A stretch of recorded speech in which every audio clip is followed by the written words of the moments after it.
This video is going to be about using Jupyter Lab's symbolic solving properties or capabilities to generate a series of third order segments and putting them all together to make a motion profile. And this is the result. And you can see that, let me explain. This is the velocity. You can see the velocity is up to, on the right-hand side is 6 meters per second, whereas position goes from 0 to 4. And this person wanted to move 4 meters in 1 second. And so you can see this is a pretty good velocity, 6 meters per second. Then this is the acceleration and jerks versus time. And you can see these are the accelerations in a third order motion profile. Has an acceleration that moves like this. This is the jerk up to the commanded acceleration, and then it decelerates, or the jerk decreases until you get down to the constant velocity profile, and there's no acceleration. So this is constant velocity.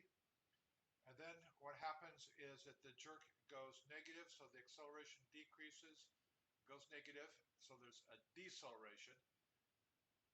You get to a place where the deceleration is constant, or acceleration is a negative constant, and then the jerk increases until you get to the final set point, which happens to be at 4 meters. So you can see that if you take a look at the acceleration, it's got to accelerate at over, well, it's about 25 meters per second, which is pretty high because that's over 2.5 Gs. And the customer might not be able to have a system that does that. And then this is the jerk, which has units of meters per second cubed. And you can see that that happens to be about 250 meters per second cubed also. And I can use this worksheet to make a very, very quick estimate as to whether or not the customer can do the job by just entering in the distance and the time. So let's go to the beginning so I can show you what is happening.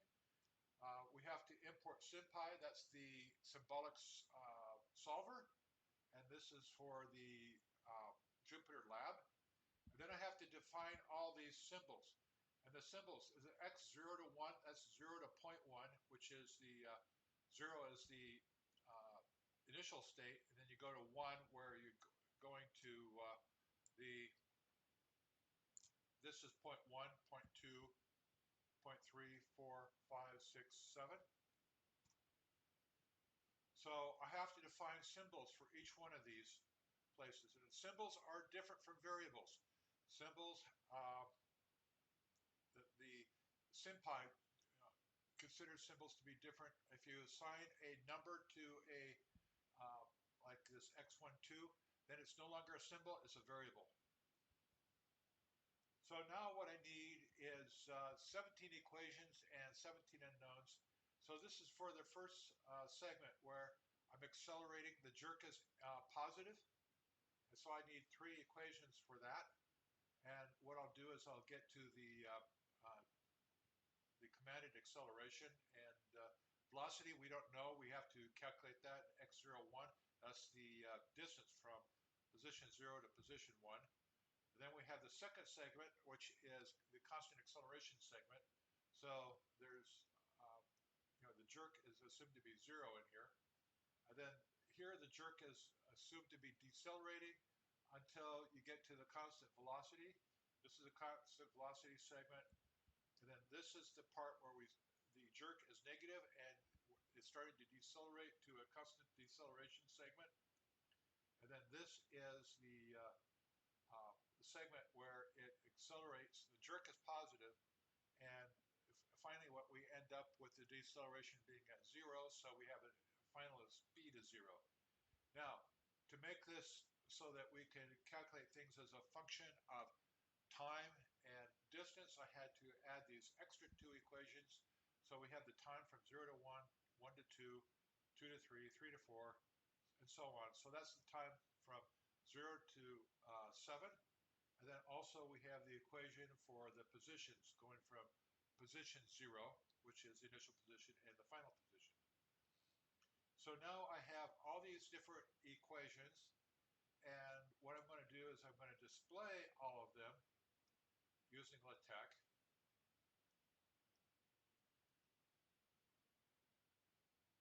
This is just so that you can do a screen capture. And then I need to do some substitutions for the beginning and end points. And normally what happens is that V0 and A0 may not be zero velocity or zero acceleration. And the same goes for the ending points. They may not have an ending acceleration of anything but 0, and the velocity might have an acceleration or a velocity of 0. So what I'm doing is I'm substituting 0 for the initial velocity and for an acceleration and for the final acceleration and velocity. And this simplifies things immensely. If I didn't do this, the equations would be much more complicated. So, for a simple move, point-to-point move, this is what you need to do. So now I have a list of symbols. That's this. And notice I added J on here. And the reason why I added J is because that's a variable that I've defined. And we need to calculate out what the jerk is going to be. So now we use the solver. We have the list of equations and the list of symbols. So you have to have, in this case, we have 19 equations and 19 unknowns. And the solver solves for this. And what we get is, if I do the printout, this is what I get. And you can see that the equations are, well, they're not that complicated, but they're not that simple either. And this is for doing a third order motion profile, which is what both motion controllers use. So now I want to pretty print those equations in LaTeX. And these are the equations pretty printed.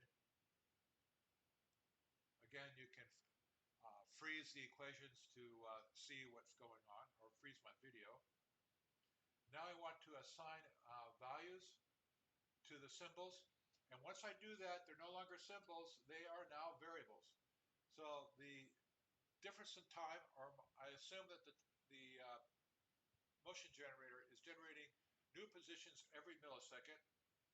Then I have the time from 0 to 7 is 1 second. That's what the customer wanted, and he wanted to move 4 seconds. So I have some rules of thumb for generating velocities and accelerations and decelerations, and these are it. And basically I start with this all the time with customers, because I can tell real quick just by entering in these two variables whether or not their system's going to be achievable. But sometimes I have to modify these parameters, because sometimes they can accelerate faster than they can move, or their velocity, or they can have a faster velocity than what they can normally accelerate at. I have my initial position and velocity acceleration, and the final velocity and acceleration.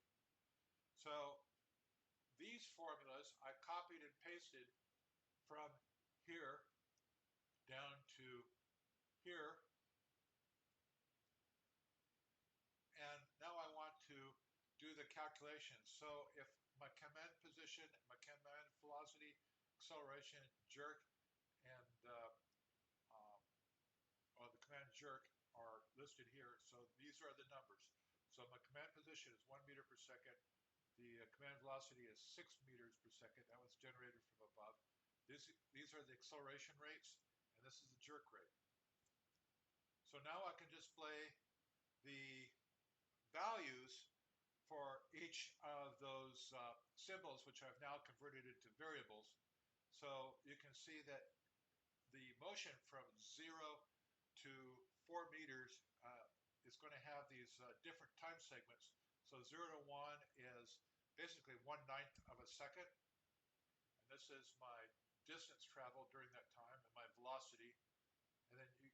see all these different velocities and positions down here.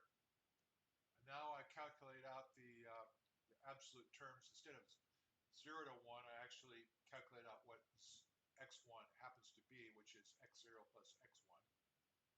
Now I'm calculating out the motion profile, and I have to calculate a number of iterations.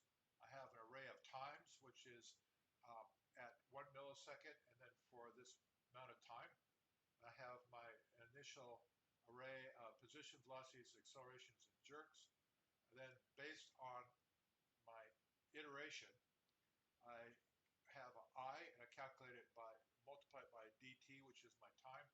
So I have these different times for the different time segments. So at the last time segment, I end up at the last position with the final velocity, acceleration, and jerk equal to 0.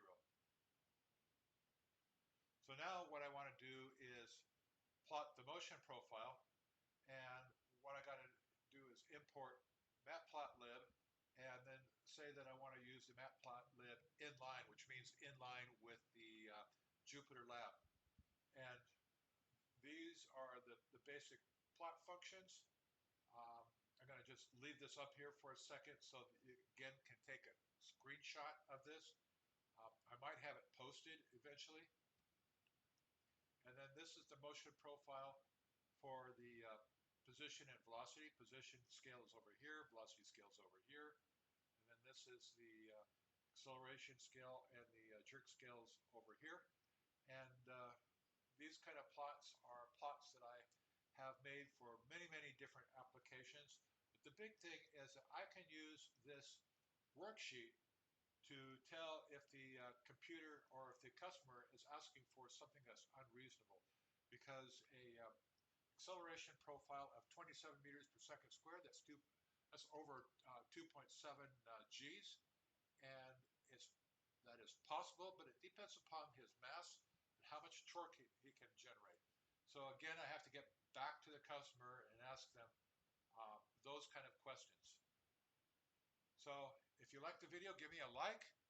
I'm going to make more videos using SymPy and Jupyter Lab. Bye.